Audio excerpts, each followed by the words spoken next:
Hello, ഞാൻ ഇന്ന് ചെയ്യാൻ പോകുന്ന വീഡിയോ ഇതുപോലത്തെ പഫ് കൈ എങ്ങനെ എളുപ്പത്തിൽ സ്റ്റിച്ച് ചെയ്തെടുക്കുക എന്നുള്ളതാണ് കേട്ടോ. ഞാനിവിടെ ഒരു 8 വയസ്സ് മുതൽ 11 വയസ്സ് വരെയുള്ള കുട്ടികൾ, 11-12 വയസ്സുള്ള കുട്ടികൾക്കൊക്കെ സെറ്റാവും കേട്ടോ. ഈ മെഷർമെൻറ്റ് നിങ്ങളൊന്ന് ഫോളോ ചെയ്ത് നോക്കുക. ഞാൻ ഇവിടെ കൈയിൻ്റെ ഇറക്കം 5.5 ഇഞ്ചാണ് എടുത്തിട്ടുള്ളത് കേട്ടോ.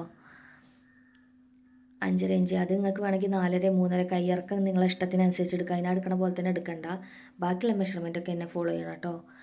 3 ഇഞ്ച് ഇറക്കി വെച്ച ശേഷം ഞാൻ പറഞ്ഞിട്ടുണ്ടായിരുന്നു, ആ ഏജിലുള്ള കുട്ടികൾക്കൊക്കെ ഹോള് കൈക്കുഴി 4.5 മതി എന്നുള്ളത്. ആ 4.5 + 2 ഇഞ്ച് 6.5 ഇഞ്ച് പോയിൻ്റ് ചെയ്ത് കൊടുക്കുക. അത് താഴത്തെ വീതി എന്ന് പറയുന്നത് കുട്ടികളെ ആ ഒരു ഏജിലുള്ള കുട്ടികളെ കൈയിൻ്റെ വണ്ണം എന്ന് പറഞ്ഞാൽ 3.5 ഇഞ്ചൊക്കെ ഉണ്ടാവുള്ളൂ. ഏറിപ്പോയ 4 ഇഞ്ച്. ഞാൻ 3.5 പോയിൻ്റ് ചെയ്തിട്ടുണ്ട്. 2 ഇഞ്ച് എക്സ്ട്രാ ആഡ് ചെയ്തിട്ട് 5.5 ഇഞ്ച് മാർക്ക് ചെയ്തിട്ടുണ്ട്. അതിൻ്റെ കൂടെ 1 ഇഞ്ച് ബാക്കിലോട്ട് ഇട്ടിട്ട് ഇതുപോലെ മാർക്ക് ചെയ്ത് ഷേപ്പ് വരച്ച് കൊടുക്കണം. നിങ്ങൾ ഇതുപോലെ തന്നെ ഫോളോ ചെയ്യുക. ഇറക്കം കമ്മി വരുത്തേണ്ടവർ 5.5 അല്ല 4.5 ഒക്കെ കൊടുത്താൽ മതിയാവും കേട്ടോ. ഇതുപോലെ കട്ട് ചെയ്തെടുക്കുക.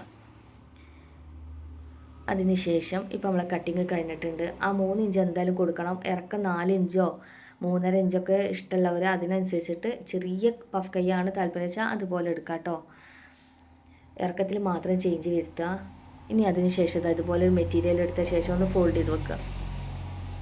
കറക്റ്റ് ഫോൾഡ് ചെയ്ത് വെച്ച ശേഷം നമ്മൾ ഫസ്റ്റ് കട്ട് ചെയ്ത് കൈ എടുക്കുക. ഇതുപോലെ എടുത്ത ശേഷം ഞാൻ ഇതുപോലെ വെച്ച് കൊടുക്കുന്നുണ്ട്. ഞാൻ അതിന് മുമ്പായിട്ട് ഒരു 4 ഇഞ്ച് പോയിൻ്റ് ചെയ്ത് കൊടുക്കേണ്ടത് കാണാമല്ലേ. ആ ഫോൾഡിൻ്റെ അവിടെ നിന്ന് 4 ഇഞ്ച് പോയിൻ്റ് ചെയ്യുന്നുണ്ട്. ഞെറി കൊടുക്കേണ്ട ഭാഗമാണ് കേട്ടോ. ഞാൻ ഈ ചെയ്യണ പഫ് കൈന് എത്രത്തോളം ഞെറി ഉണ്ട് എന്നുള്ളത് നിങ്ങൾക്ക് ജസ്റ്റ് ഈ വീഡിയോ കഴിയുമ്പോൾ മനസ്സിലാക്കാൻ കഴിയും.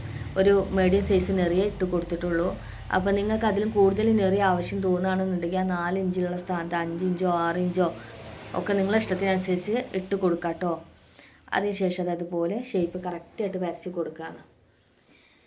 കറക്റ്റ് വരച്ച് കൊടുത്ത ശേഷം അതിലൂടെ കറക്റ്റായിട്ട് തന്നെ കട്ട് ചെയ്യാൻ ശ്രമിക്കണം. ഇത് കൂട്ടിയെടുക്കുന്ന ആൾക്കാർ എന്ത് ശ്രദ്ധിക്കണം, ഞെറിയിട്ട് കൊടുക്കുമ്പോൾ അത്യാവശ്യം എല്ലാം അടുപ്പിച്ച് ഞെറിയിട്ട് കൊടുക്കാൻ ശ്രദ്ധിക്കണം കേട്ടോ. ഇതുപോലെ നമ്മൾ കട്ട് ചെയ്ത് മാറ്റിയിട്ടുണ്ട്.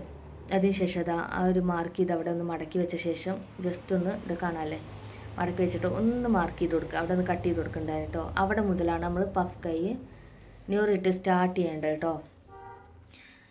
ഇനി ഞാൻ 2 ഇഞ്ച് ഇതുപോലെ ഒരു പീസ് എടുത്തിട്ടുണ്ട്. അത് പഫ് കൈ അടിച്ച് കഴിഞ്ഞ ശേഷം താഴത്തുനിന്ന് പൈപ്പിംഗ് ചെയ്ത് കൊടുക്കാനുള്ളതാണ് കേട്ടോ. ആ 2 ഇഞ്ചിൽ എടുത്തിട്ടുള്ളത്. കട്ടിങ് കഴിഞ്ഞിട്ടുണ്ട്. നമുക്ക് സ്റ്റിച്ചിങ് നോക്കാം. ഇതുപോലെ ആ കട്ട് ചെയ്ത ഭാഗം നല്ല വശത്തേക്ക് വെച്ച ശേഷം ഇതുപോലെ ചെറിയ നെറിയാൾ ഇട്ട് കൊടുക്കണം കേട്ടോ. മറ്റേ സൈഡ് വരെ നമ്മൾ ഇതുപോലെ ചെറിയൊരു 4 ഇഞ്ചിലൊക്കെ ആയിട്ട് ചെറിയ നെറി ഇട്ട് കൊടുക്കണം. എപ്പോഴും ശ്രദ്ധിക്കണം കേട്ടോ. ഫുഡ് സൈഡ് കാണാമല്ലേ, ഫുഡിൻ്റെ സൈഡിലോട്ട് വരാൻ മാക്സിമം ശ്രദ്ധിക്കണം. കാണാമല്ലേ, അതുപോലെ ഞെറി കറക്റ്റ് അതിൻ്റെ ഞെറിൻ്റെ വക്കൊക്കെ ഒരേ ലെവലിലേക്ക് വരണം ശ്രദ്ധിക്കണം. കയറി ഇറങ്ങി കിടക്കരുത് കേട്ടോ. എൻ്റെ വീഡിയോ ആദ്യമായിട്ട് കാണുന്നവരാണെന്നുണ്ടെങ്കിൽ സബ്സ്ക്രൈബ് ചെയ്ത് സപ്പോർട്ട് ചെയ്തിട്ട് കാണാൻ ശ്രമിക്കുക. എന്തെങ്കിലും ഡ്രസ്സുകൾക്ക് ഡൗട്ട് ഉണ്ടെന്നുണ്ടെങ്കിൽ അത് ക്ലിയർ ചെയ്യണമെന്നുണ്ടെങ്കിലോ അതുപോലെ സ്റ്റിച്ച് ചെയ്ത് കാണാൻ താല്പര്യമുള്ളവരോ മെസ്സേജ് വഴി അറിയിക്കുക കേട്ടോ. എനിക്കറിയാവുന്നതാണെങ്കിൽ ഞാൻ ചെയ്ത് കാണിക്കുന്നതാണ്. ഇപ്പോൾ നമ്മുടെ മുകളിലെ പോർഷന് സ്റ്റിച്ച് ചെയ്ത് കഴിഞ്ഞിട്ടുണ്ട്. ഇനി താഴത്തെ പോർഷനാണ്. എപ്പോഴും മുകളിലത്തെ പോർഷനും താഴത്തെ പോർഷനും നിങ്ങളൊന്ന് മാർക്ക് ചെയ്ത് വെക്കണം കേട്ടോ. ചിലപ്പോൾ സ്റ്റിച്ചിങ് കഴിഞ്ഞാൽ നമുക്ക് മുകളിലെ പോർഷൻ ഏതാ താഴത്തെ ഭാഗം ഏതാണെന്നുള്ളത് മനസ്സിലാക്കാൻ കഴിയില്ല. എപ്പോഴും നോട്ട് ചെയ്ത് വെക്കണം കേട്ടോ. നമ്മൾ മുകളിൽ എവിടെയാണോ നെറി സ്റ്റാർട്ട് ചെയ്ത് അതേപോലെ തന്നെ ആ ഒരു ഭാഗത്ത് തന്നെ താഴത്തും ഇതുപോലെ ഫുള്ളായിട്ട് നെറിയിട്ട് കൊടുക്കണം. എപ്പോഴും ഫുഡ് സൈഡും നെറിയിടുമ്പോഴും ശ്രദ്ധിക്കണം കേട്ടോ. ഒരേ ലെവലിൽ തന്നെ വരാൻ മാക്സിമം ശ്രമിക്കുക. ഇതുപോലെ ഫുള്ള് ആ ഒരു പോയിൻ്റ് ചെയ്ത ഭാഗം വരെ നെറിയിട്ട് കൊടുക്കുക. കാണാമല്ലേ, ഇപ്പോൾ നമ്മുടെ പഫ് കൈ ഏകദേശം കഴിഞ്ഞിട്ടുണ്ട് കേട്ടോ.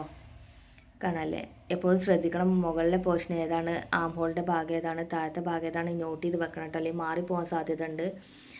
അതിനുശേഷം ബാക്ക് സൈഡിലോട്ട്, ഇത് ബാക്ക് സൈഡാണ് കേട്ടോ. നമ്മൾ ഫസ്റ്റ് മാർക്ക് ചെയ്ത കൈ ജസ്റ്റ് ഒന്ന് വെച്ച് നോക്കുക. എങ്ങനെയാണ് കറക്റ്റായിട്ട് ആം ഹോളിൻ്റെ ഭാഗം കിട്ടിയിട്ടുണ്ടോ കറക്റ്റായിട്ട് നോക്കി നോക്കുക. ഇത് ഞാൻ ഇങ്ങനെ ചെയ്യാൻ കാരണം നമ്മുടെ പഫ് കൈ ഇട്ട ശേഷം കറക്റ്റ് ആം ഹോൾ കിട്ടിയിട്ടുണ്ടോ ഇല്ലെന്നുള്ളത് ഇതുപോലെ നമ്മളൊന്ന് കട്ട് ചെയ്ത് മാറ്റി കഴിഞ്ഞാൽ നമുക്ക് മനസ്സിലാക്കാൻ സാധിക്കും കേട്ടോ. അതിന് വേണ്ടിയിട്ടാണ് ഇങ്ങനെ ചെയ്ത് കാണിക്കുന്നത്. ഇത് തുടക്കക്കാർക്കുള്ളത് മാത്രമാണ് കേട്ടോ, അല്ലാത്തവർക്ക് ഇതിക്കും സിമ്പിളായിട്ട് ചെയ്തെടുക്കാൻ കഴിയും. ഇനി നമ്മളെ ബാക്ക് സൈഡിലോട്ട് കാണാമല്ലേ, ആ 2 ഇഞ്ചിൻ്റെ പീസിൻ്റെ നല്ല പോർഷൻ ഒരുമിപ്പിച്ച് വെക്കണം ബാക്ക് സൈഡിലോട്ട് കേട്ടോ. ഇത് തുടക്കക്കാർക്ക് കൈക്കുഴി ഫിറ്റ് ചെയ്യുമ്പോൾ പഫ് സ്ലീവ് കറക്റ്റാണോ, നേറിയ ഒരു ഭാഗം കയറിയിട്ട് ഒരു ഭാഗം ഇറങ്ങിയിട്ട് ഡ്രസ്സിൻ്റെ മുന്നിലോട്ട് കുറച്ച് കൂടുതലും ബാക്കിലോട്ട് കുറച്ച് കമ്മി അങ്ങനെയൊന്നും വരാണ്ടിരിക്കാൻ കറക്റ്റ് പോയിന്റ് കിട്ടാനാണ് കേട്ടോ ഞാൻ ഈ ഒരു മെത്തേഡ് കാണിച്ചത്. ഇനി നല്ല ഭാഗത്തേക്ക് ഇത് അതുപോലെ കൈവച്ച ശേഷം അതൊന്ന് 2 മടക്കി സ്റ്റിച്ച് ചെയ്ത് കൊടുക്കുക. ഇതുപോലെ മടക്കി സ്റ്റിച്ച് ചെയ്ത് കൊടുക്കുക. ഇപ്പോൾ നമ്മുടെ സ്റ്റിച്ചിങ് ഏകദേശം കഴിഞ്ഞിട്ടുണ്ട്. ഒരു 8 വയസ്സ് മുതൽ ഒരു 10, 11, ഇനി ഒരു 12 തടിയില്ലാത്ത കുട്ടികളാണെങ്കിൽ 12 വയസ്സ് വരെയുള്ള കുട്ടികൾക്ക് ഈ പഫ് കൈ നല്ല ഭംഗിയിൽ കിട്ടും കേട്ടോ. ഇറക്കം വേണമെങ്കിൽ ഒന്ന് കുറച്ച് കൊടുക്കുക. 5.5 ഉള്ളത് ഒരു 4.5 ഒക്കെ ആയിട്ട് ചെയ്ത് കൊടുത്താലും ചെറിയൊരു ഭംഗിയുള്ള ഉണ്ട പഫായിട്ട് ഇതുപോലെ നമുക്ക് കിട്ടും കേട്ടോ. അപ്പോൾ നമുക്ക് അടുത്ത വീഡിയോയിൽ ഇതുപോലെ തന്നെ എല്ലാവരും ട്രൈ ചെയ്ത് നോക്കുക. ഇതുപോലെ ഡൗട്ട്സ് ഉണ്ടെങ്കിൽ മെസ്സേജ് വഴി അറിയിക്കുക. അപ്പോൾ നമുക്ക് അടുത്ത വീഡിയോയിൽ കാണാം കേട്ടോ. ഓക്കേ.